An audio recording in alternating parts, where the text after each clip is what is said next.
Good morning, children. Let us start with a new chapter today, the political India. So, what is this political India? Now, let us see. The British ruled India for almost 200 years. It was a monarchy wherein the orders of the Queen of England would decide how our country should be ruled. Now, look here, children. Britishers came here just for trade. Britishers came to India just for trade, for business purpose. They came here and they wanted to just see how this India is. But after coming here to India, what did they do? They only started overtaking the Indians and they started ruling our country, India. So there was a queen. Who is that queen? Queen of England. So how many years this British have ruled India? It was around 200 years. 200 years they were here. Just they came for a visit and finally they only started ruling this India. Understood? So that time there was a queen called Queen of England and everything, whatever has to happen in this India, everything was decided by her. Whatever she says was final. Everybody had to follow the rules which was levied by whom? By this Queen of England. So whatever she orders, everybody have to follow that. Even the Indians or British, whoever it is, they had to follow orders of Queen of England. Then, in the year 1947, India became free to the British Raj. So what happened in the year 1947? India started becoming free of the British Raj, means the rule of British. British Raj means the rule of British.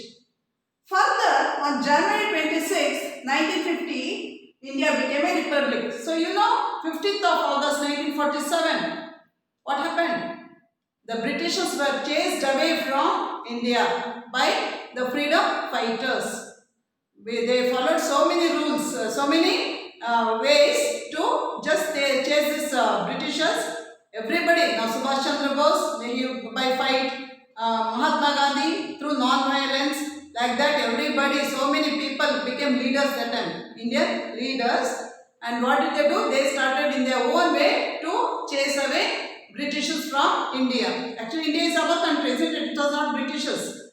They just came and they started overtaking us, isn't it? Now these people thought, no, if we leave these Britishers, we all will be slaves for British. So we should not allow this British to be in our country. So on August 15, 1947, what happened? The Britishers were chased away from India and we had got our freedom. We call it as independence. We got our own freedom. So then that day what happened?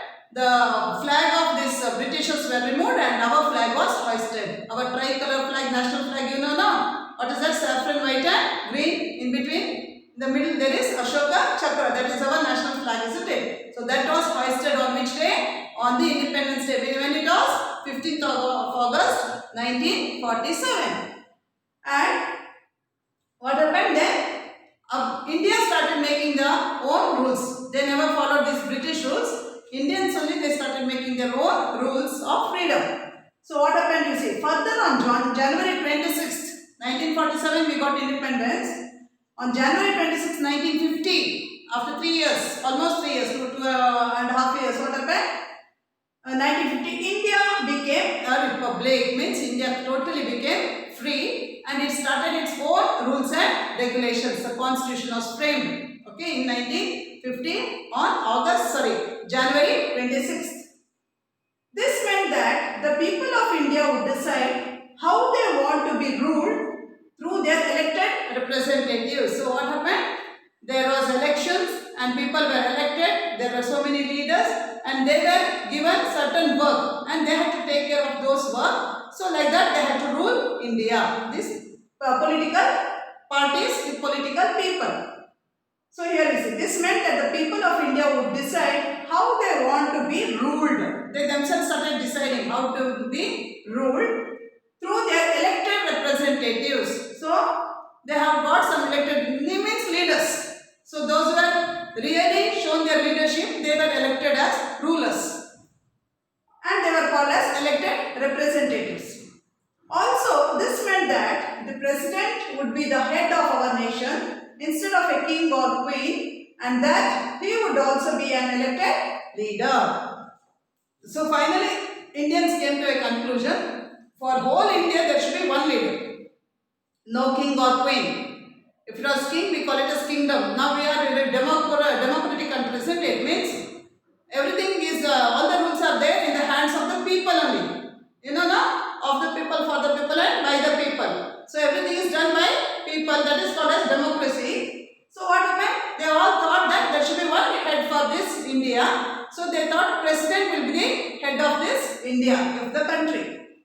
So there was no king or queen. See, also this meant that the president would be the head of our nation instead of a king or queen, and that he would also be an elected leader. So who will be the president? The president also will be elected by the people only. Thus, a government was formed to govern a country as big as India. So finally what happened? They started framing a government. And that government, who will be governing that? Mainly it is the president. So thus a government was formed to govern a country as big as India. There are two types of governments in India. The central government and the state government. So like that, two governments are formed. One is at the central. Central means throughout India there is one government, that is central government.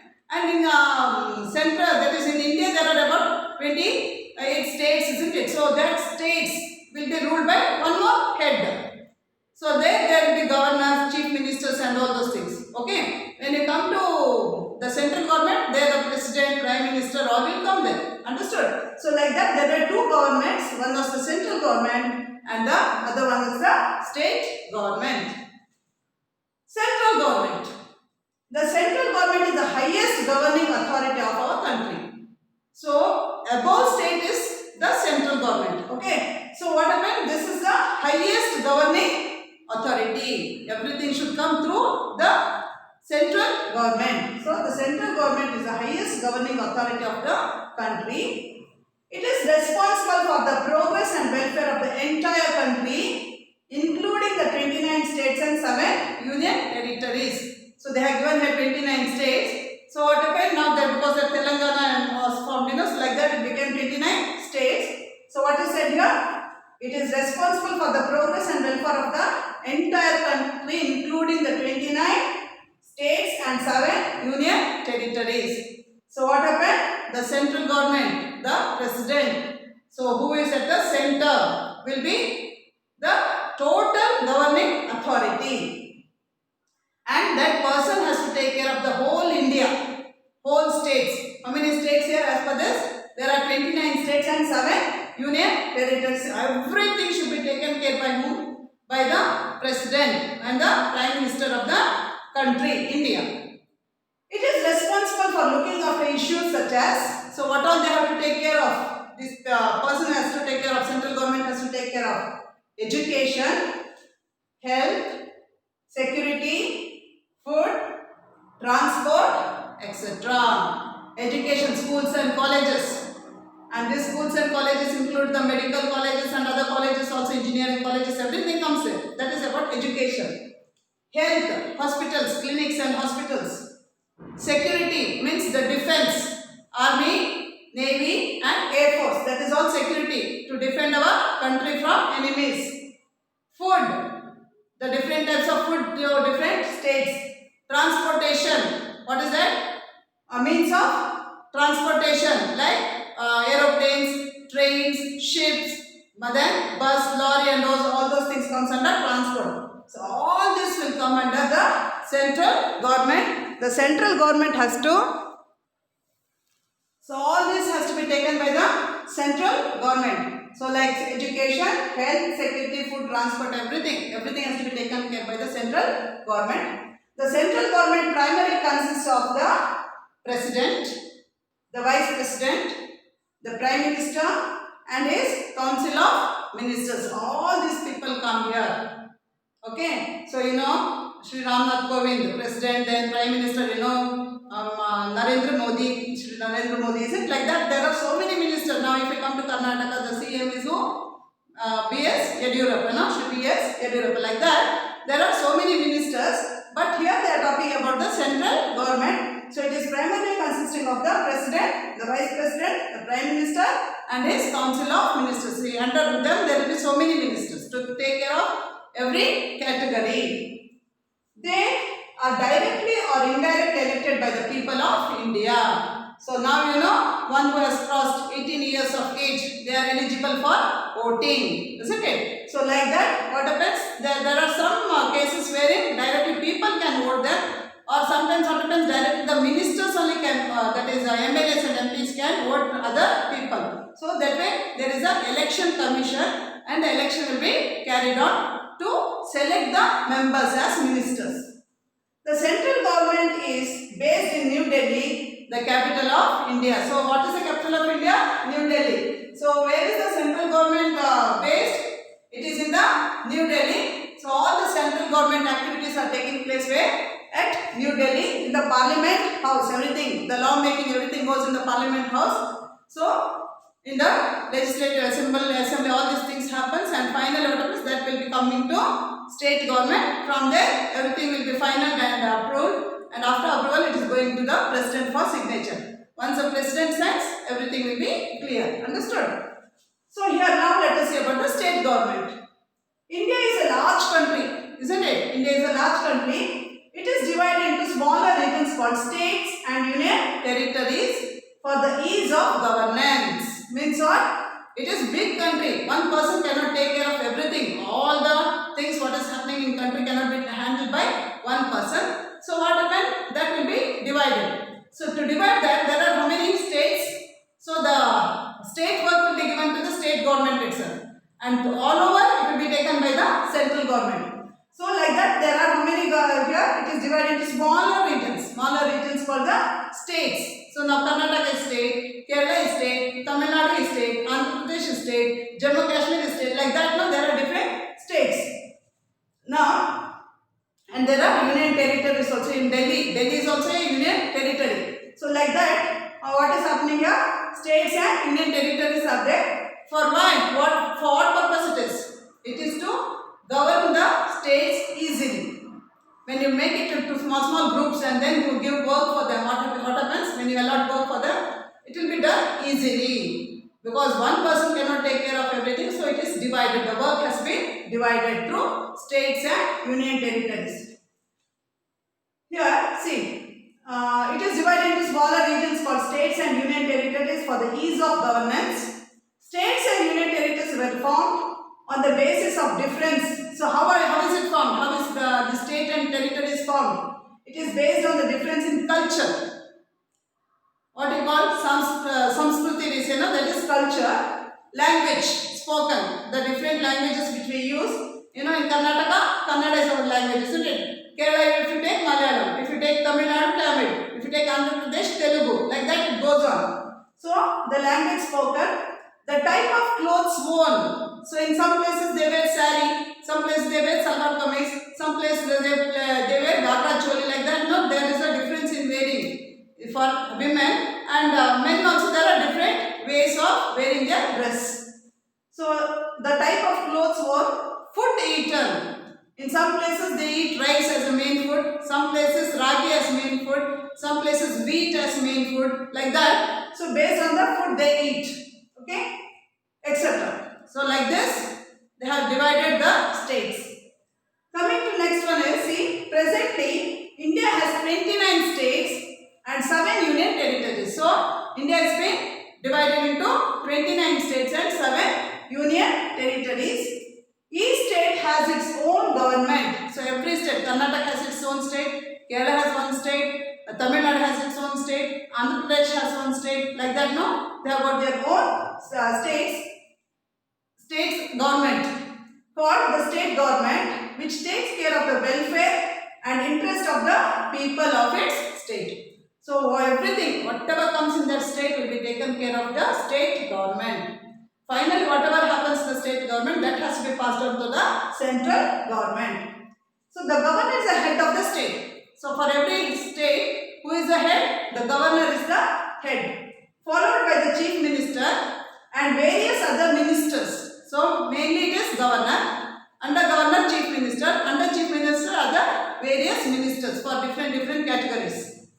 Various other ministers who are heads of different portfolios, namely for education different minister, health different minister, transportation different minister, food, defense, etc. For everything there are different ministers.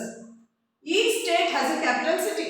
So which is the state, which is the capital city of Karnataka? Bangalore, isn't it? Capital city of India? New Delhi. So like that, every state has got its own capital city. The state government is based in the capital city of the state. So where do you find the state government? It is found in the capital city. Understood? So like that, the capital cities, whatever the work is to be done from the government will be carried there. They will be carrying a meeting in the capital cities. Now here we have got this Vidhana Saudha. So all the meetings of Karnataka will be taking, main meetings will be taking place where? In Vidhana Saudha. Like that it is. So the state government is based in the capital city of the state. Lieutenant governor, it is called as lieutenant. Okay, lieutenant, you have to pronounce it as lieutenant. Lieutenant governor who is appointed by the President of India. The 7 union territories of India are, so which are the union territories?